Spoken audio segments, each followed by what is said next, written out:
Hi అండి, welcome to సాయిస్ kitchen. బాగున్నారండి మీరు? మేమైతే బాగున్నామండి. ఇప్పుడైతే మీకోసం నేను ఒక మంచి ఈవినింగ్ స్నాక్స్ రెసిపీ అయితే చేసి చూపిస్తానండి. 3 పిండిలతో స్నాక్ రెసిపీ అయితే ఇప్పుడు చూపిస్తాను. దీనికోసం అయితే ముందు ఒక మిక్సింగ్ బౌల్ తీసేసుకొని ఇందులో 1 కప్పు గోధుమ పిండి అండి, 1 కప్పు గోధుమ పిండి, అరకప్పు శనగపిండి వేసుకోవాలండి, 1/2 కప్పు బియ్యం పిండి. ఈ విధంగా 3 పిండిలతో చేసుకోవడం వల్ల టేస్ట్ బాగుంటుందండి. స్నాక్స్ అయితే సూపర్గా ఉంటాయి. మనం టీ టైంలో అయినా ఈవినింగ్ వర్షం పడేటప్పుడు ఇటువంటప్పుడు ఈ విధంగా చేసుకొని అయితే పెట్టండి, సూపర్గా ఉంటాయండి. ఇప్పుడు 3 పిండిలు వేసుకున్నాం కదా, ఇవి మంచిగా కలిపేసుకోవాలండి. ఇటువంటి విస్కర్ తీసేసుకొని పిండిలు మొత్తం కూడా కలిసేటట్టు కలిపేసుకోండి. ఈ విధంగా కలిపేసుకోవాలి. ఇప్పుడు ఇందులో కొద్దిగా ఒక మీడియం సైజు ఉల్లిపాయ ముక్కలండి సన్నగా తురిమేసుకొని వేసుకుంటాను. ఇందులోని అల్లం తురుమండి కొద్దిగా మీకు నచ్చితే వేసుకోండి, లేకపోతే స్కిప్ చేసుకోవచ్చండి. అల్లం వేసుకుంటే బాగుంటుంది టేస్ట్ అయితే. చిన్న ముక్క అల్లం తీసేసుకొని ఈ విధంగా తురిమేసుకున్నానండి. ఇందులో కొద్దిగా ఒక 2 మీడియం సైజు పచ్చిమిర్చి అండి సన్నగా తురిమేసుకొని వేసేసుకోవాలి.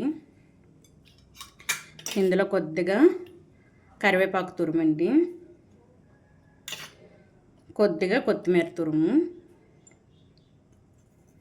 ఇవన్నీ వేసేసుకొని ఇప్పుడు ఇందులో 1 టేబుల్ స్పూన్ వరకు జీలకర్రను వేసేసుకుందాం.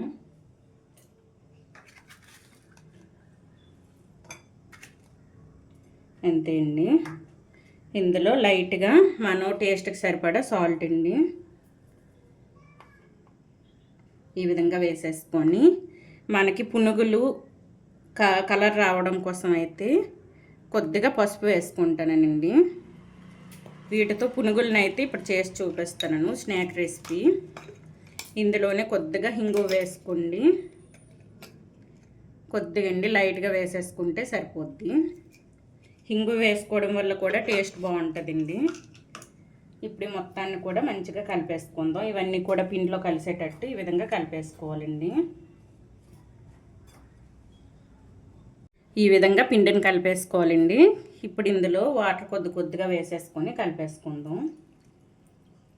కొద్దిగా వాటర్ వేసుకొని కలిపేసుకోవాలండి. పలచగా చేసుకోకూడదు. మనకి పునుగుల పిండి ఏ విధంగా కలిపేసుకుంటామో అదే విధంగా కలిపేసుకోవాలి. పలచగా కాకుండా కొద్దిగా తిక్కుగా ఉండేటట్టు కలిపేసుకోవాలి. చూడండి, ఇంకొద్దిగా వాటర్ వేసేసుకుందాం. 1 కప్పు మరో 1/2 కప్పు వరకు వాటర్ పడ్డాయండి నాకైతే కలిపేసుకోవడానికి. ఈ విధంగా ఉండాలండి పిండి, ఇంతకంటే పలచగా ఉండకూడదు. ఈ విధంగా మొత్తం కూడా కలిపేసుకుందాం. ఇటువంటి విస్కర్తో కలిపేసుకుంటే మొత్తం అన్నీ కూడా కలుస్తాయి, ఉండలు లేకుండా వస్తుందండి. ఈ విధంగా తిక్కిగా వచ్చేటట్టు కలిపేసుకోవాలండి, ఎక్కడ ఉండలు లేకుండా ఈ విధంగా కలిపేసుకోవాలి. ఇప్పుడు ఈ పిండి మనకి రెడీ అయిపోయిందండి. పునుగులను అయితే వేసేసుకుందాం. ఇప్పుడు ఇది పక్కన పెట్టేసుకొని ఆయిల్ కూడా నేను వేడి చేసేసుకున్నానండి. ఇప్పుడు ఇవి పునుగులను అయితే వేసి చూపిస్తానండి. చూడండి, ఆయిల్ కూడా మనకి వేడయిందండి. కొద్దిగా మీడియం హీట్లో ఉండేటప్పుడే వేసేసుకోవాలండి. ఫ్లేమ్ పూర్తిగా సిమ్లో పెట్టేసుకొని ఇవైతే కలుపుకుంటూ వేసేసుకోవాలండి. ఈ పిండిని అయితే ఈ విధంగా తీసేసుకుంటూ చిన్నగా పునుగులు వేసేసుకోండి. మీకు పెద్ద సైజు కావాలంటే పెద్ద సైజులో కూడా వేసుకోవచ్చండి. ఇప్పుడైతే చిన్నగా ఈ విధంగా అయితే నేను వేసేసుకుంటాను. ఈ విధంగా వేసేసుకోవాలండి. మనం వేసేటప్పుడు అయితే ఫ్లేమ్ పూర్తిగా సిమ్లో ఉంచేసుకొని వేసుకోవాలి. ఈ విధంగా ప్యాన్కి ఎన్ని సరిపోతాయో అన్ని పునుగులను అయితే ఈ విధంగా వేసేసుకోవాలండి. ఈ విధంగా అన్నీ కూడా ఇదే విధంగా వేసేసుకోవాలి. ఈజీగా చేసుకోవచ్చండి. ఈవినింగ్ స్నాక్స్కి అయితే సూపర్గా ఉంటాయి ఇవి. 3 పిండిలు కలిపి వేస్తున్నాం కాబట్టి బాగుంటాయండి టేస్ట్ అయితే. ఈ విధంగా అన్నీ కూడా ఇదే విధంగా వేసేసుకుందాం. చూడండి, ఈ విధంగా అయితే ప్యాన్కి ఎన్ని సరిపోతాయి అన్ని పునుగులను అయితే వేసేసుకోవాలండి. వేసేసుకొని ఇప్పుడు నేను వేసేటప్పుడు ఫ్లేమ్ సిమ్లో ఉంచేసుకున్నానండి కదండి, లో ఫ్లేమ్లో. ఇప్పుడైతే మీడియంలో ఉంచేసుకొని వేయించుకోవాలండి, మంచి కలర్లో వేయించుకోవాలి. మనం ఆల్రెడీ పసుపు వేసుకున్నాం కాబట్టి కలర్ బాగుంటాయండి, కలర్ మంచిగా వస్తాయి. మంచి గోల్డెన్ కలర్ వచ్చేంత వరకు వేయించుకోవాలండి. మీడియం టు హై ఫ్లేమ్ పెట్టేసుకుంటూ వేయించుకోండి. లోపల వరకు ఉడికేంత వరకు వేయించుకోవాలండి. మరి లో ఫ్లేమ్లో ఇప్పుడు ఉంచుకోకూడదండి.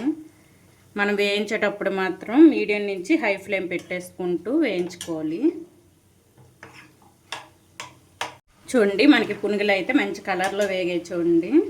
మీడియం టు హై ఫ్లేమ్ పెట్టేసుకుంటూ ఈ విధంగా వేయించుకోనండి మంచి గోల్డెన్ కలర్ వచ్చేంత వరకు. ఇప్పుడు ఇవైతే తీసేసుకుందాం. ఈ విధంగా వేయించుకుంటేనే మంచి క్రిస్పీగా బాగుంటాయండి తినేటప్పుడు. చూసారా, ఈ విధంగా వేగాలి మనకి. ఈ పిండిలో మాత్రం కలిపేటప్పుడు కొద్దిగా పసుపు వేసుకోండి. పసుపు వేసుకోవడం వల్ల ఈ విధంగా వస్తాయండి కలర్ అయితే. ఈ విధంగా అన్నీ కూడా తీసేసుకుందాం. చూడండి ఈ విధంగా అయితే వేయించి తీసేసుకోవాలండి. ఇప్పుడు ప్లేట్లో వేసేసుకుందాం. సేమ్ ఇదే విధంగా ఇంకొద్దిగా పిండి ఉందండి, అది కూడా ఇదే విధంగా వేయించి చూపిస్తానండి. చూడండి చాలా టేస్టీగా ఉండే పునుగులు అయితే మనకి రెడీ అయిపోయింది. ఈ విధంగా అయితే చేసేసుకోండి. చాలా టేస్టీగా ఉన్నాయండి. బయటికి క్రిస్పీగా, లోపల స్మూత్గా సూపర్గా వచ్చాయి. మనం వేసుకున్న కారం అన్నీ కూడా కరెక్ట్గా సరిపోయింది. స్నాక్స్కనే కాదండి, మీకు కూరగాయలు లేనప్పుడు అన్నంతో కూడా తినొచ్చండి. ఇవి సూపర్గా ఉన్నాయి. 3 పిండిలు కూడా కలిపేసుకున్నాను కదండి, టేస్ట్ అయితే సూపర్గా వచ్చింది. ఈవినింగ్ టీ టైంలో కూడా ఇవి చేసేసుకొని ఇవ్వండి పిల్లలకైనా, గెస్ట్లకైనా, ఎవరు వచ్చేటప్పుడైనా. చాలా బాగున్నాయండి. చూడండి బయటన క్రిస్పీగా వచ్చి లోపల స్మూత్గా వచ్చాయండి, బాగున్నాయి. లోపల కూడా మంచిగా మనకు ఉడికింది. చూసారా, ఈ విధంగా అయితే చేసేసుకోండి. చాలా టేస్టీగా ఉన్నాయండి. ఈ స్నాక్ రెసిపీ కనుక మీకు నచ్చినట్లయితే లైక్ చేయండి, షేర్ చేయండి, నా ఛానల్ను సబ్స్క్రైబ్ చేసుకోండి. ఓకే, బాయ్ అండి.